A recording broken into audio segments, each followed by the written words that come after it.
This mistake would have cost me probably $500 in the end. Make sure that you look into it before you purchase your high school curriculum.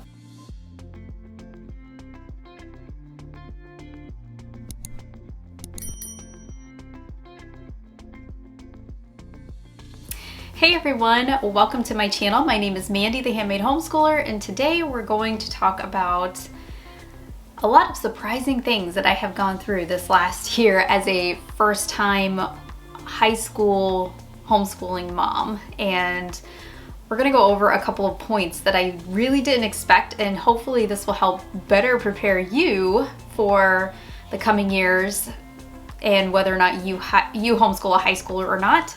I'm sure at some point you probably will. So these are the things that I found to be a bit shocking. Before I get into the video, I want to make sure that I tell you guys about our free Facebook group down below in the description box. And also there is a free giveaway for a $50 gift certificate for IEW. All you have to do is go to the link down below and enter your name and email address so you can be notified if you win.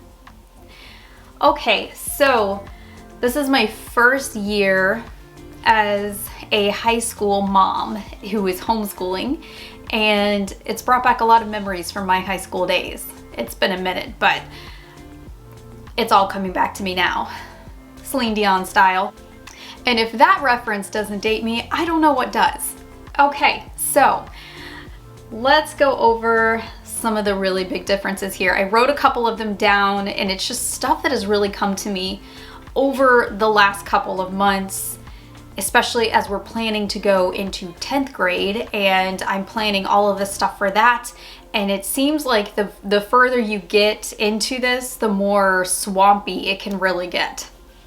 Now, before I do that, just as a side note here, remember, everything is going to be different state to state. So meaning that my state regulations are probably not going to be your state regulations unless you live in my state. So just keep that in mind. Always go to your Department of Education website, go to HSLDA, and figure all that out. Okay, so there are a couple of really big differences between homeschooling a elementary student versus a high school student. Obviously, the skill level is going to be completely different, but let's go over just some of the non-obvious things that I really didn't know going into this whole thing. So first, the level of independent study is much different than an elementary student. So what I mean by that is, if you have a bunch of elementary students right now, if you have 4 kids who are, grade 7 and under, it's going to be completely different when they get into high school. So when you're homeschooling younger children, you are usually pretty heavily involved. And I have found that as we have been homeschooling, for this long now, my kids were in elementary when they started, and now we're getting into high school. We're getting to a point where we don't have to really be that involved. All I really have to do is monitor and grade and record. That's my main job. My main job really isn't even instructing anymore. A lot of my job is really monitoring and recording. So I'm putting all of his grades in. I am making sure that he has all of his tests done, that type of thing. I am not over his shoulder anymore instructing where I used to be. And that's very different for me. I am not used to that. I'm used to being the educator, the teacher. And it's a good thing. It is a good thing. Although it's really hard for my brain to adjust and for my mama heart to kind of adjust a little bit. It is a good thing. This is not a bad thing. The ultimate goal, right, is to educate your child. And you want them to be able to go, if they so choose to, go off to college and be able to study on their own and be able to teach themselves things. So ultimately, this is the goal, right? I've accomplished this, but at the same time, it's like, but I want to be involved. I want to be like there in it, and it's really hard for me to step back and just say, okay, he's got this. He wants to do this. So, and I'm getting to a point where I have to keep reminding myself sometimes, like, he's got this. I don't need to be involved. This is something that he can easily do himself. And sometimes that works out really well for me. especially if I'm having a really busy day with work, or if I'm sick. I have a brain condition, so if I'm sick that day, it's a wonderful, wonderful blessing. Other days, I wish he was in 3rd grade again. So there's one big thing I did not really expect to wrestle with so much. Transcripts. Oh, transcripts. Transcripts are one of those things that it's like I guess a love-hate relationship I have with the transcript. So I've never made one before. I'm familiar with them, but I have never made them before. So when I was teaching, I'm certified for pre-K through 6th grade. I did not do high school. And making a transcript is totally new to me. So I have like several templates that I downloaded from our Department of Education website, and I think we're building one through our cover school. I'm not exactly sure on that. I have to call and ask them on that again, because when we signed up for the cover school, they were both in elementary. So it's one of those things I'm going to have to revisit before the end of the year and say, okay, how am I doing this? So he may end up having more than one. I don't know. I may end up having one for the state that I personally made, and then one from his cover school. And no, I do not give out the name of our cover school, just like you wouldn't give the name of the school that your children are attending for privacy reasons. So I do apologize for that, but it's just one of those things. It's like a family safety thing, because I am a very public person and my name is out there, and safety, guys, safety. So please understand that. But if you want to know more about cover schools, go ahead and Google that. There's a ton of them on Google that you can look into in different states. So I do want to call his cover school probably in the next week and just have a chat with them about the transcripts. But what I'm trying to do is keep up with it as we go along. So I've already filled out everything for this year, and I'm actually building his transcript for 10th grade too. So I'm inputting in all of the things on this Excel sheet and things like that. I have to figure out credits and GPA and all of that like craziness I have to figure out on my own, and that's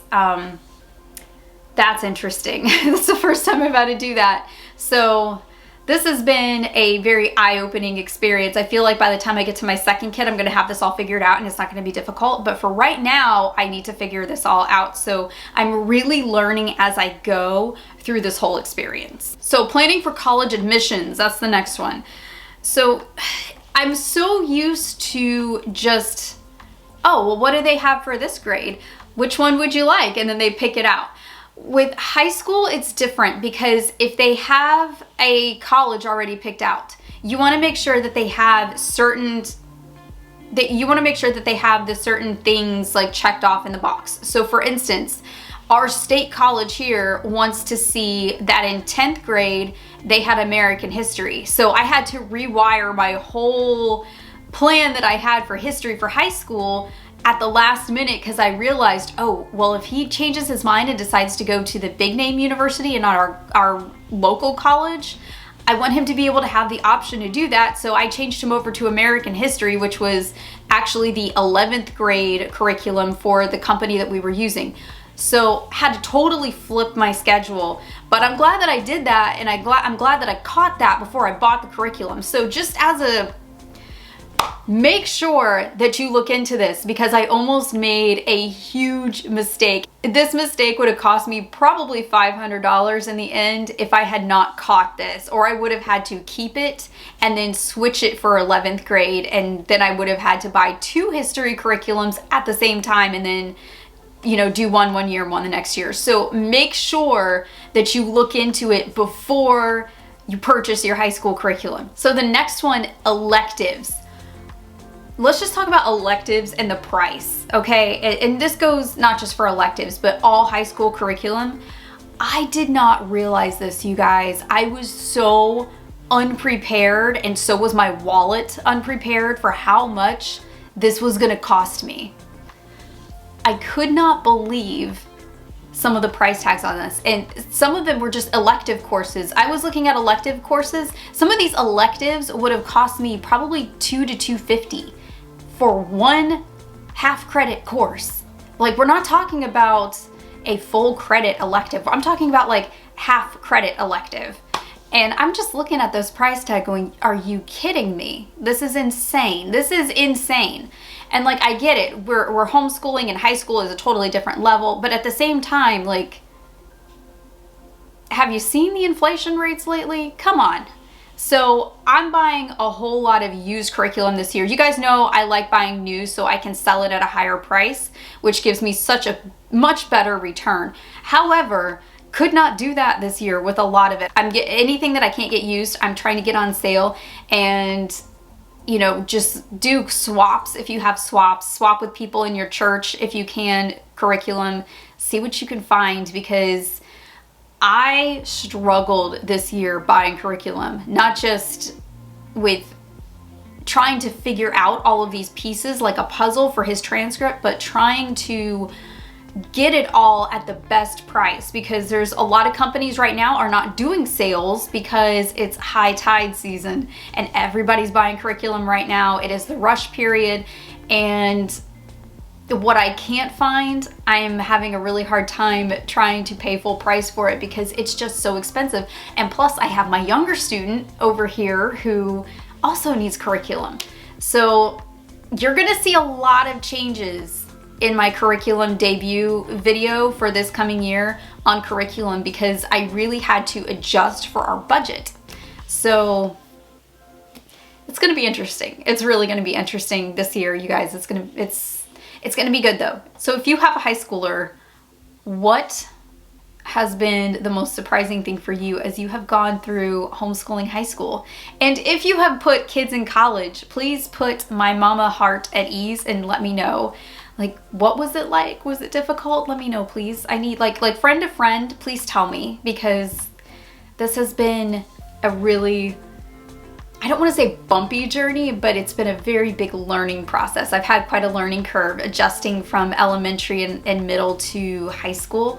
And there's not a whole lot of high school moms on YouTube. So I'm hoping that maybe this will help you guys as your kids grow and get older, and you have some videos and some sources from me, and that will be able to help you better prepare for this. And I hope I'm not coming off as like a nervous Nelly here. I'm just telling you my experience, you know, friend to friend, this is what it's been like. I'm figuring it out as I go, and I feel like by the time I get my first one through, I'm gonna be a pro at it, and it's gonna be so much easier, and I'm gonna be able to tell you all about, you know, when I get my second one through and how easy it is. But for right now, I'm keeping it real. It's been a learning process. I hope you guys have a great rest of your day, and I will see you in the next video. Happy homeschooling.